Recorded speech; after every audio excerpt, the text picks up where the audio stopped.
subjects of the Imperium of Man. I am Librarian Elias of the Adeptus Astartes. I am creating a series of recordings with the intent of educating the general populace of the dangers of the galaxy. All of this information comes from the lexicanum provided to me by the Adeptus Mechanicus. I will be reading verbatim from their archives. This recording will cover one of the many foes the Imperium faces, the undying race of mechanical monstrosities called the Necrons. The Necrons are a race of mechanical warriors created from the Necron tier. They have lain dormant in their stasis tombs for 60 million years. They are ancient beyond reckoning, predating even the Eldar. At long last, however, they are beginning to awaken, seeking to re-establish the supremacy of the Necron dynasties over the galaxy once more. The domain of the Necrons is known to themselves as the Infinite Empire. History of the Necrons. The Necron story is one of ancient betrayal. Aeons ago, 60 million years before the 31st millennium, the Necrontier race reigned supreme over the galaxy. However, as their great empire grew even wider and more diverse, the unity that had made them strong was eroded and bitter rebellions known as the First Wars of Secession erupted as entire realms fought for independence.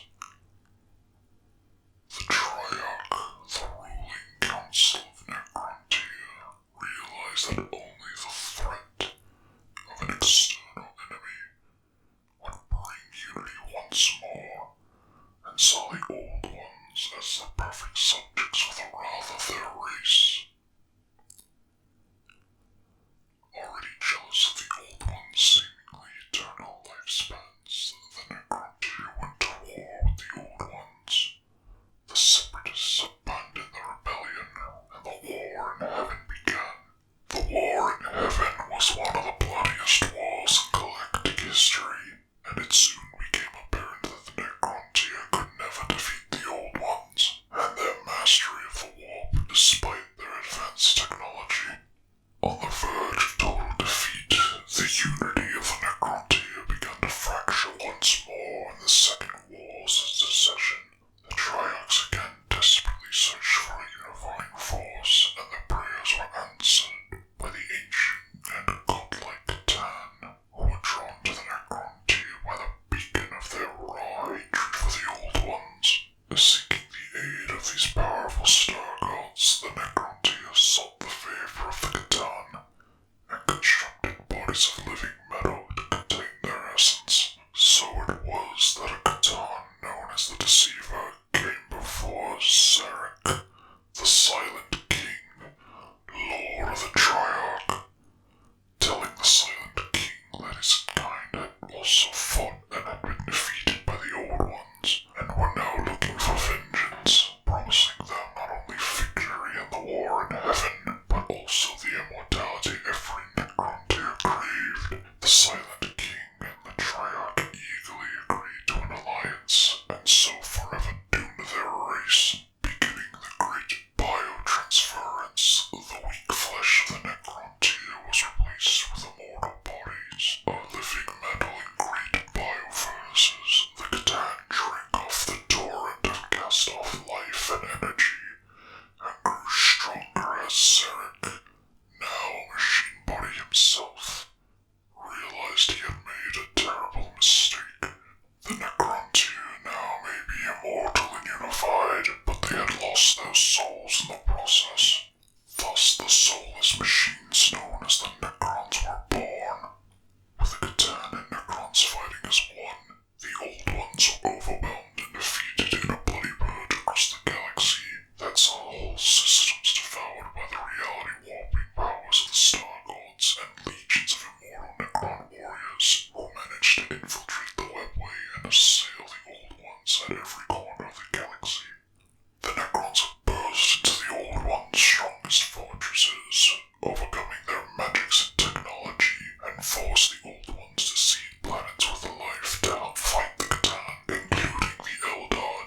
orcs. Ultimately, the increasingly desperate Old Ones were themselves wiped out after mistakenly unleashing warp-spawned perils, such as the Enslaver Plague. Throughout the final stages of the War in Heaven, Sarek bided his time, waiting for the moment where the Catan would be most vulnerable. With the Old Ones finally defeated, the Silent King struck and led a Necron revolt against the arrogant Catan.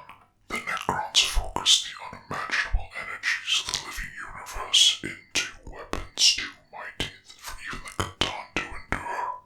The Catan, almost impossible to destroy entirely due to their very nature, were instead shattered into shards.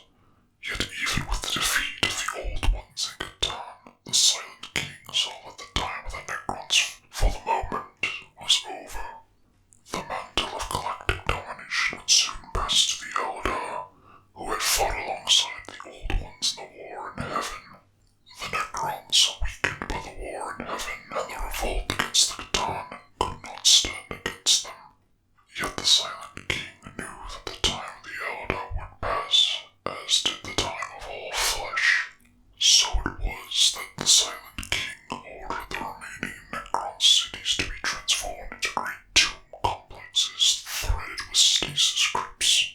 The Necrons were laid to rest, ordered to sleep for 60 million years and then reawaken, ready to rebuild all that was lost and restore the dynasties to their former glory. Yet the Silent King did not join his subjects. Destroying the command protocols by which he had controlled his people, the Silent King left the galaxy, there to find whatever measure of solace or penance he could. For 60 million years, the Necrons remained in their deathless slumber in their tombs, in what became known as the Great Sleep.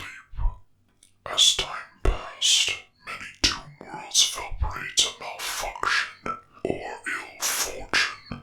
Some were destroyed by marauding Eldar.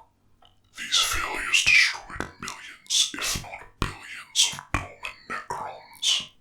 But when the tomb worlds did begin to reawaken, it was not simultaneously. Some awoke to see the Great Crusade, others during the Age of Apostasy. Most, however, awoke during the later years of Millennium 41. But even still, billions of Necrons lay dormant. What the Imperium cannot know is that, should the Necrons ever fully wake and unite, they would face a foe as numerous as themselves. For now, the Imperium has but a taste of the Necrons' might, and it is fortunate for mankind that the Necrons remain divided by madness and conflicting agendas.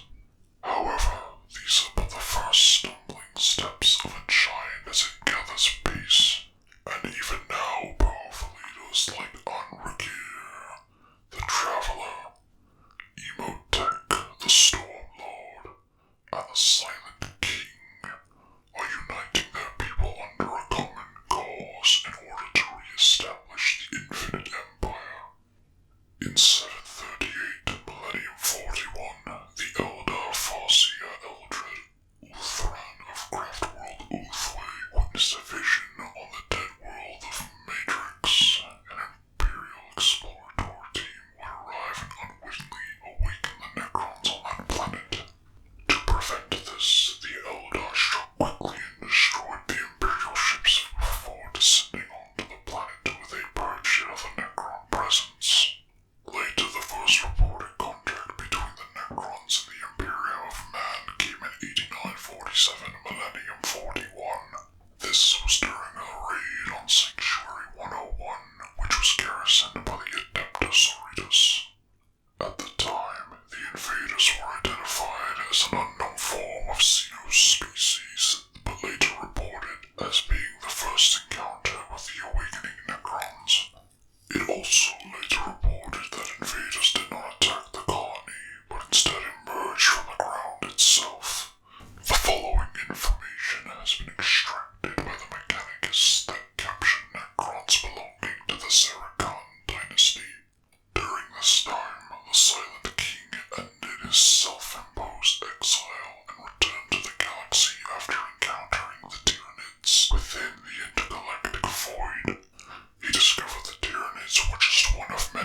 threats facing the Necrons.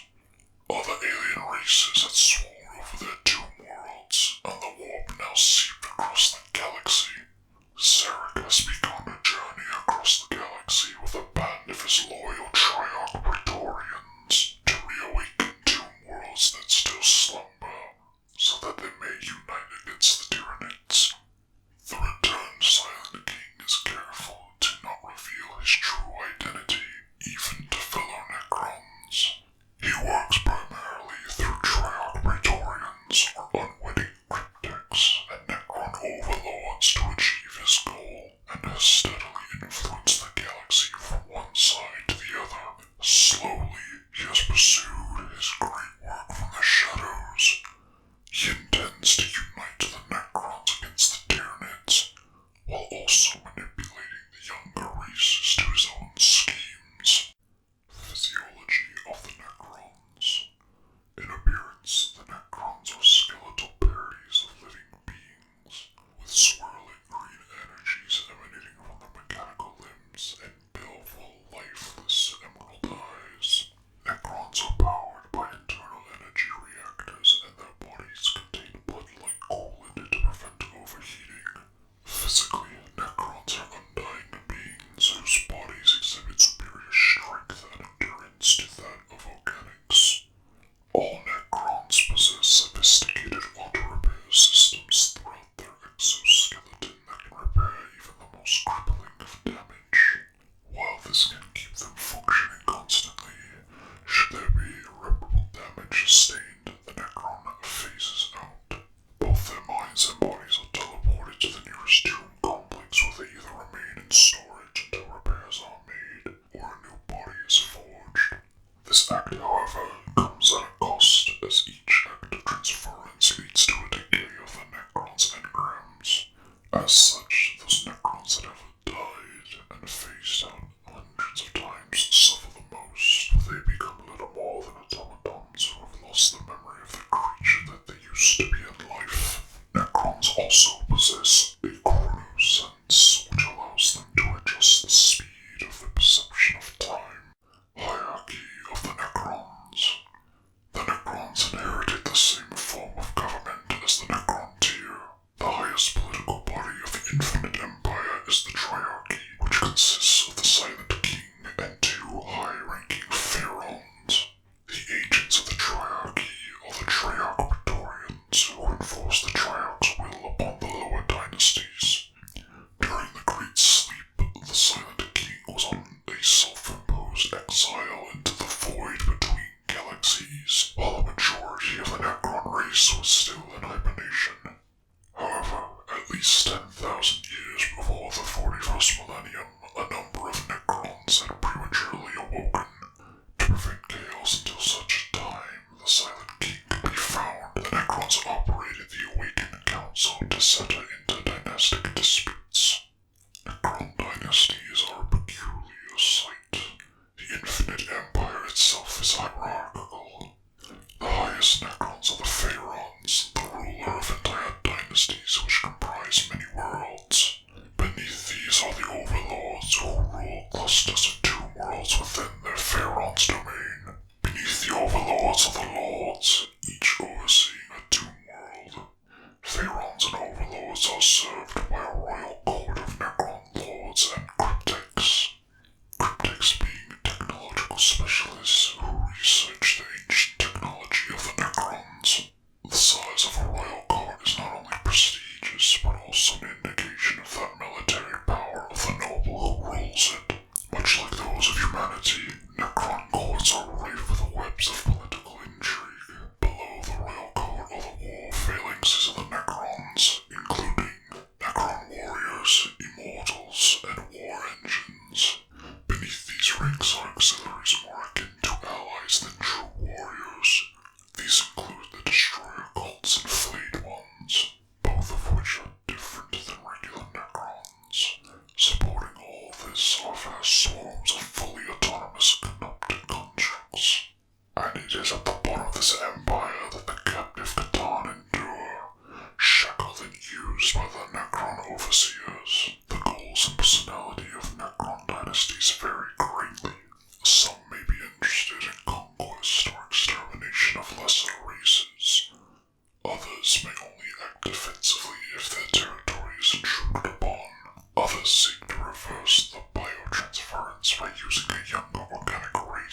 host. Others, such as the Destroyer cult, have embraced the machine nature and seek to cleanse the galaxy of all life. It is not also uncommon for dynasties to battle one another.